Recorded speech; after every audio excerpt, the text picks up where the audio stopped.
Euh, Bonjour, bonjour.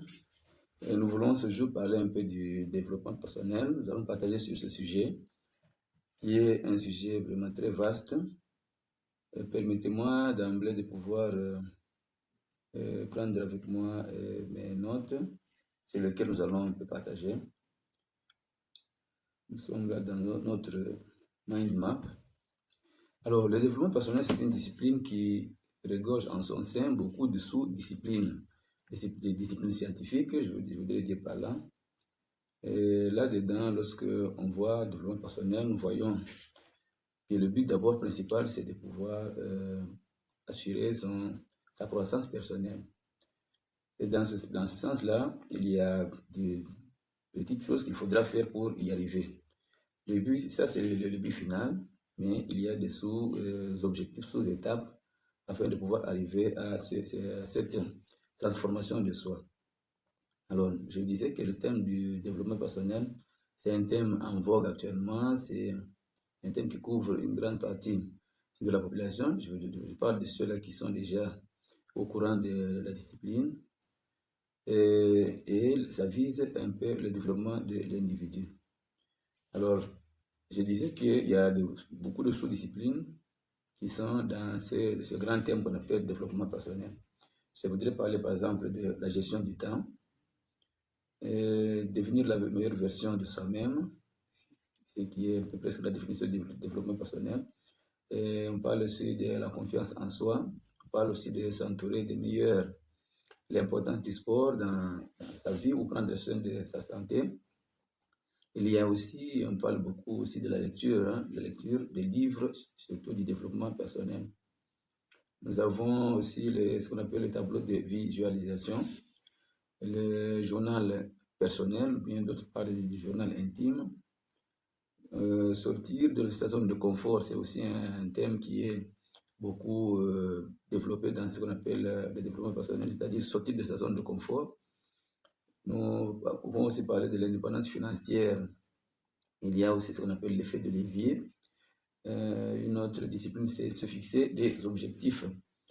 La gestion des finances personnelles aussi, entre en ligne de compte, l'investissement sur soi, c'est-à-dire si on parle d'investissement, on peut investir dans certaines valeurs, mais on parle aussi d'investir en soi. Ce qui veut dire qu'il faut parfois aussi mettre de quelque chose là dans le développement de soi, parce que c'est ça qui peut aussi amener au développement des autres parties des disciplines qui font partie du développement personnel. On parle aussi de l'estime de soi, l'importance d'avoir un mentor ou un coach. Comment devenir riche, ça aussi c'est un thème qui est beaucoup développé dans le développement personnel. L'entrepreneuriat aussi, c'est l'un des thèmes. Et le rêve, rêver sa vie, avec aussi on dit rêver avec un plan, parce que rêver pour rêver, cela ne peut aboutir à rien. Nous parlons aussi de rester focus sur ses objectifs, la puissance du focus. Le focus, c'est-à-dire, c'est pouvoir rester concentré sur la ligne de conduite qu'on s'est fixée. Rester focus, c'est-à-dire, c'est le fait de ne pas être éparpillé. Donc, on voit parfois des gens qui passent d'une invention à l'autre, et ça, ça ne peut pas nous aider à pouvoir arriver à quelque chose. Nous parlons aussi de passer à l'action, on peut avoir des rêves, mais si on ne cherche pas à pouvoir les concrétiser, cela ne mènera à rien du tout. Le changement de paradigme, c'est aussi un des thèmes très importants dans le développement personnel. Changement de paradigme, c'est-à-dire que c'est la façon de pouvoir changer, c'est-à-dire l'homme, c'est quelqu'un qui est parfois dans les habitudes, il reste seulement dans les habitudes, et un changement arrive souvent quand aussi la personne sort des habitudes et cherche aussi à prendre un peu un chemin différent. Il y a quelqu'un qui a dit que si c'est une folie que de pouvoir faire toujours la même chose et de s'attendre à un résultat différent. Alors, il parlait de ce changement de paradigme, ce changement de pouvoir voir les choses autrement. Je vais terminer en parlant de ça. J'aimerais un peu vous illustrer quelque chose. Nous allons prendre deux illustrations. Il y a l'exemple du prisonnier. L'exemple du prisonnier qui avait devant lui un choix. il y avait devant lui un pain et puis il y avait aussi la clé. Alors, le prisonnier devait faire le choix.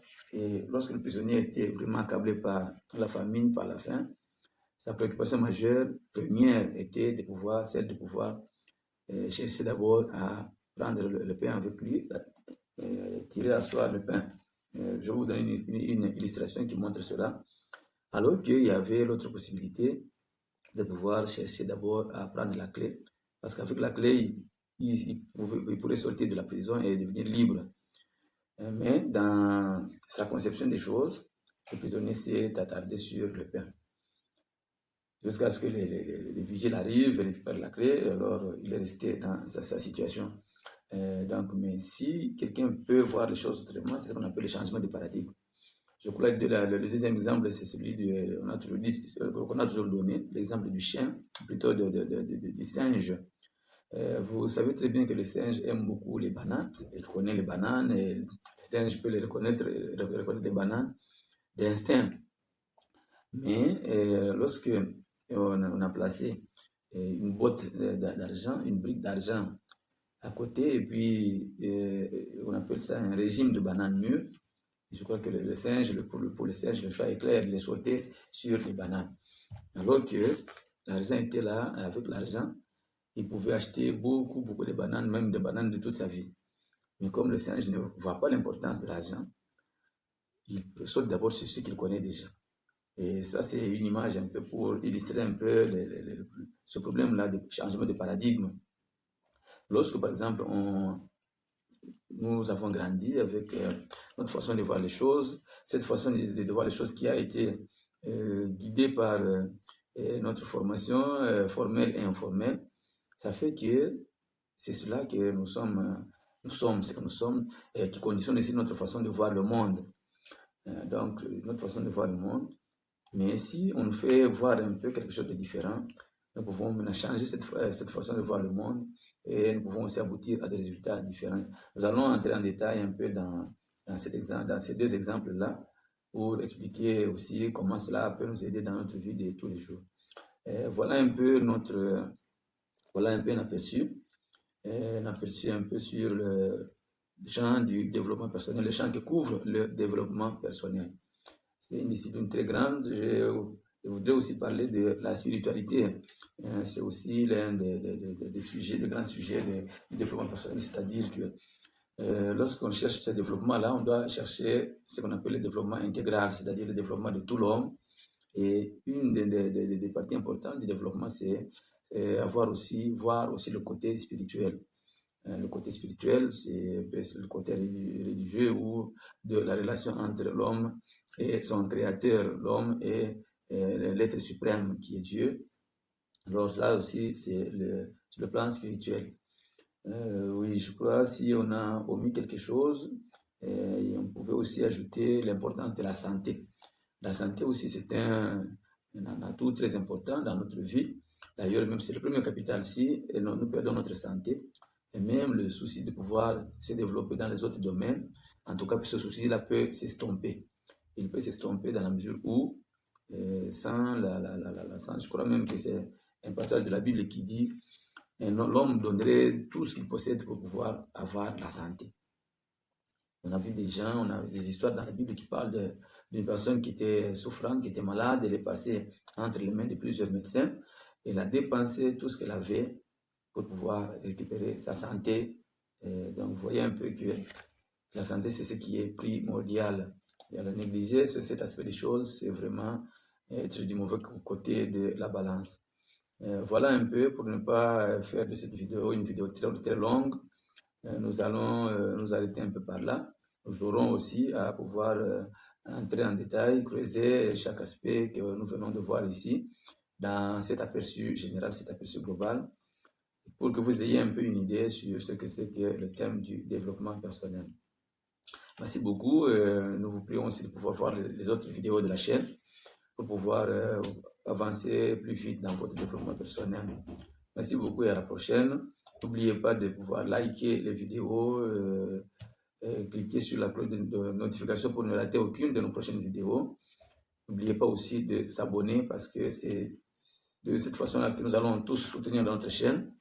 et pouvoir aussi faire bénéficier de ce contenu aux autres, parce que l'algorithme va pouvoir propulser cette chaîne pour pouvoir atteindre des milliers de personnes.